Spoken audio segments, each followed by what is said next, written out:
Ayaw nyo talagang tumahimik ang bansa, no? Pinaglalaban nyo talaga mga Duterte, no? Hindi nyo ba naisip na hindi na si Rodrigo Duterte at naglalaban nyo? Anak na yan ni Rodrigo Duterte at magkaiban na ng plano yan, no? Para sa bansa. Kung si Duterte, ginawa niyang karumaldumal ang Pilipinas, malamang yan si Sara Duterte na pinagtatanggol nyo, hindi lang karumaldumal ang gagawin yan dito sa Pilipinas. Ha? Palibasa mga nakikinabang kayo, no? Mga putang ina kayo, no? Nakikinabang kasi kayo ng gusto kay Sara Duterte, no? Ha? Kaya wala na kayong pakialam sa taong bayan, ano? Kaya lahat na lang ng paraan ginagawa nyo, may paglaban nyo lang yung demonyitang yan, ano? Wisit din kayo, no? Ha? Kayo mga dinastiya dyan sa gobyerno, tumigil-tigil na kayo, ha? Ha? Mag-aama? Magkakapatid? Ang ina pinaglalaban nyo, si Sara Duterte? Ha? Bakit?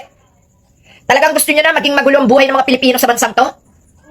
Ayaw nyo talagang patahimikin ang taong bayan? Ano talaga gusto nyo? Ha? Alam nyo, nakakasawa na tong puro na lang daldalan dito sa social media. Biti kaya aksyon na yan, Mr. President. Di ba may karapatan kang gawin ang lahat? Dahil ikaw ang Pangulo? Bakit hinahayaan mo lang na guluhin nila ng guluhin ang sistema? Wala pa lang naiintindihan niya si anak ni Marcoleta Si Paulo Marcoleta, wala palang alam yan dyan sa impeachment. Bakit nakikisawsaw yan? Ha? Ano? Ngayon, nahalata nyo na ba, mga taong bayan na talagang merong tinitingnan ang taga-Comelec? Bakit? Si Escudero, inabsuelto nila Santa Mac makakatarantado ang ginawa niyan Kasama yan sa nakawan, di ba? Sa flood control project. Tumanggap yan, di ba? Ginamit sa kanyang kandidatura. Oh, ngayon si Marcoleta naman. Ano na mangyayari? Ang taong bayan umaasa. Umaasa, Mr. President, umaasa ang taong bayan na merong magaganap na aksyon sa mga taong sangkot sa nakawan. No? Abay, tinatapakan ka na ng gusto Challenge na sa'yo yan No? Bukod sa sinisira ka ng gusto ni Sara Duterte, tama. Tama naman na hindi katotohanan yung mga sinasabi, walang katotohanan yung sinasabi ni Sara Duterte. Pero hindi mo dapat hinahayaan at ginaganyan-ganyan ka na lang. Presidente ka. Ikaw ang iniintay ng taong bayan na umaksyon sa lahat ng ginagawa nilang katarantaduhan dito sa Pilipinas. Bakit hinahayaan nyo maging magulo? Anong iniintay nyo hanggang 2028? Ba't hindi nyo tapusin ngayon ang problema para haharap tayo sa 2027 sa panibagong hakbang ng eleksyon ng maayos, tahimik, no? Payapa. Yun ang hinahanap ng taong bayan. Dapat ngayon 2026, lahat ng magnanakaw, maipakulong mo na, Mr. President. Kahit hindi ikaw, ibigay mo ang power sa mga mambabatas. At yan si Sara Duterte, dapat yan maaksyonan na. Matindi ng ginagawa niyang panggugulo sa social media. Lahat ng paninira, lahat ng salitang hindi malamo ng aso, na katulad ng mga aso niya, pinagsasabi niya na tungkol sa'yo. Gagawa pa ng mga lintek na mga mali-maleta na yan, mga kwentong kutsero ng mga Marines. Pagkatapos, ayan, absuelto lang. Absuelto! Ina-absuelto sa Comelec. Ang gara, sasabihin pa ni Garcia? Kapag daw napatunayan? Napatunayan na, kaya lang hindi nyo talaga ginawa. Naaksyonan. Nagdadalawa kasing isip kayo, namamangka kayo sa dalawang ilog. No? Sa wala sa puti, sa wala sa meron kayo No? Bakit kailangan nyo mamangka sa dalawang ilog? Natatakot ba kayo na kung matalo si Sara Duterte, talo din kayo? Natatakot ba kayo na nagbabakasakali ba kayo na kung manalo si Sara Duterte, panalo din kayo? Anong mapapala ng taong bayan kay Duterte? Anong mapapala ng bansang Pilipinas kay Sara Duterte? Kung yung ama nga, matanda nang gumanap bilang presidente. Medyo marunong pa ng konti yun kay Sara Duterte. Walang kinahinatnan ng bansa. Di lalo na sa anak, na walang kaalam-alam kundi ang maglustay ng pera ng bayan, manira, mandarag, manakot. Ayan ang ginagawa na siyang katatakutan ng mga alipores niya. Tama ba, Mr. President, sabihin sa taong bayan na lumalagay sa tama na humanda kayo pag si BP Sara na ang nakaupo? Yari kayong lahat? Tama ba yan na marinig ng taong bayan? Tama ba yun? Tama ba na mabuhay ang Pilipinas sa pananakot? Tama ba na ang Pilipinas ay Pilipinas na lang? Pero ang loob nito ay puro gulo?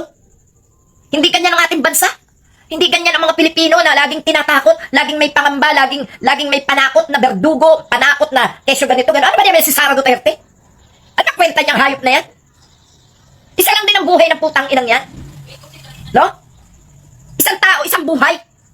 Kung kaya niya pumatay, kaya din siya patayin.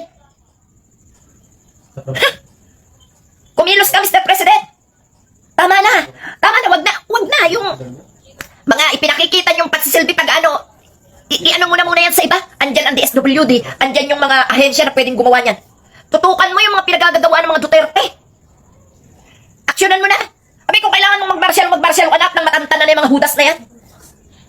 Siguro naman kung magmamarsyal ka, hindi yung mga ordinaryong taong tatamaan yan. Hindi katulad ng ginawa ni Rodrigo Duterte. Nagtatag ng anti-terror law. Pero sila yung mga terorista. At ang taong bayan ang ginamitan ng terror law na yan. Ha? Hindi na kami haharang. Kung ikaw din lang ay magmamarsyal, mawala lang yung mga paggugulong yan ni Duterte. Abay, anong gagawin ni Sara Duterte sa bansa? Eh, sarili nilang problema, hindi nila malutas. Ah, ano? Sara Duterte, Paulo Duterte, Sebastian Duterte. Ano magagawa nyo sa bansa, Aber? Eh, kung yung tatay nyo hindi nyo ma-resolve, yung mga kaso nyo hindi nyo harapin eh. Tapos, gusto nyo hawakan ng bansa? Ang galing ano? Bakit? Bakit? Ang taong bayan ba? Papayag na maging kaya-kayanan nyo? Pare-pareho lang tayong Pilipino dito sa bansang to. Pare-pareho lang tayong tao. Pare-pareho lang tayo. No? Kahit na naging politiko-politika kayo, kung naging mga politiko kayo, wala naman kayong mga silbi, wala din. Masahol pa kayo sa ordinaryong tao na walang naiintindihan sa buhay. Eh kung yung tatay nyo hindi nyo nagawa ng paraan eh. Ang Pilipinas pa kaya, gawan nyo ng paraan. Kakahiya kayo, no? Ha? Nakakapuno na, Mr. President. Sobra na ito. Ha? Sari-sari na. Bago nyo unahin yung mga kalintikan na kung ano-ano dyan, unahin nyo yung ginagawang problema ng mga Duterte. Salot yan eh. Salot sa bayan. Ang ginagawa ng mga yan. Kita nyo? Ang dami-daming ginagamit na tao. Kita nyo yung katwiran ng ibang Marines.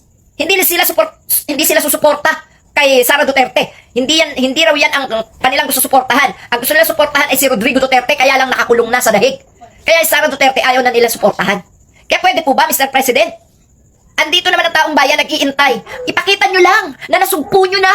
Nasugpo nyo na yung nakawan, na ipakulong nyo na yung mga magnanakaw, at nasugpo nyo na rin ang mga ginagawang panggugulo ng mga Duterte para matahimik na tayo lahat. Ha? Ultimong mga mangmang na aso ni Duterte nag-iingay sa social media. Mga bobo, mga tanga, walang laman ng utak, nag-iingay. Ang gulo-gulo ng Pilipinas, talo pa ang gera sa Iran. No? Nagagalit na ang Diyos. Nagagalit na. Baka bukas makalawa.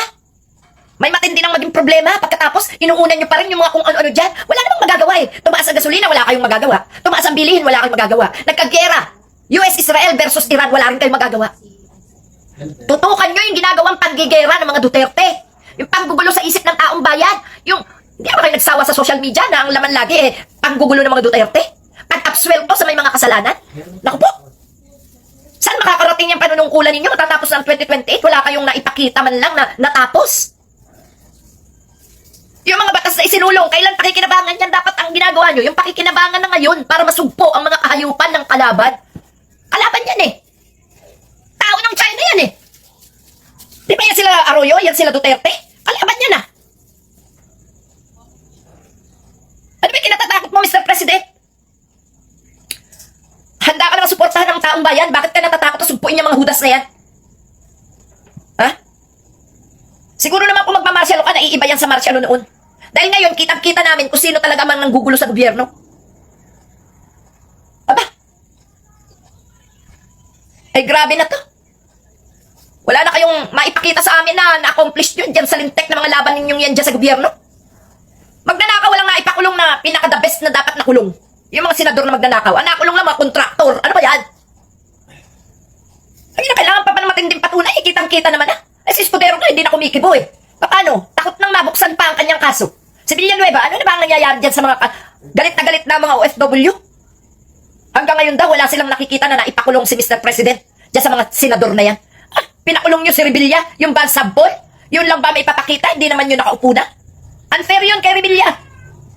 Si Revilla hindi nakaupo, hindi makapagnakaw yun, pero pinakulong nyo na. Eh, yung mga nandyan na dapat ipinakukulong din, para binibigyan nyo pa ng pagkakataon, makapagnakaw uli yan. Tangin lang yan. Pag ganito naman ang paglalaban mo, eh wala na talaga. Kayo na mismo ang gumugusto ng kaguluhan dito sa Pilipinas. Putang ina, lipulin mo lahat yung nanggugulo na yan eh. Ipagtatapon mo lahat yan sa kulungan eh, di tapos? Tek na yan ang inihintay ng taong bayan eh. Bakit sino mang aaway sa inyo dyan sa mga nasa gobyerno na makakapagpakulong dyan sa mga pasaway na yan? Sino? Pakakapanggulo pa ba yung mga hutas na yan kung nakakulong na? Tamang proseso. Puro na lang tamang proseso. Wala na lahat na lang dinaan nyo sa tamang proseso. Pero ano? Pilit kayong tinatalo. Pilit kayong kinakawawa. Pilit kayong idinadown sa inyong mga kaalaman. No? Matatapang kayo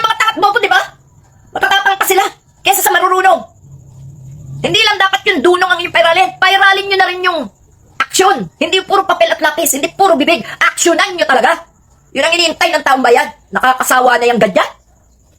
Tangina, may kasalanan na, naabswelto pa. Lampating naman oo. Grabe na kayo. Paano pa magtitiwala taong bayan yan sa inyo?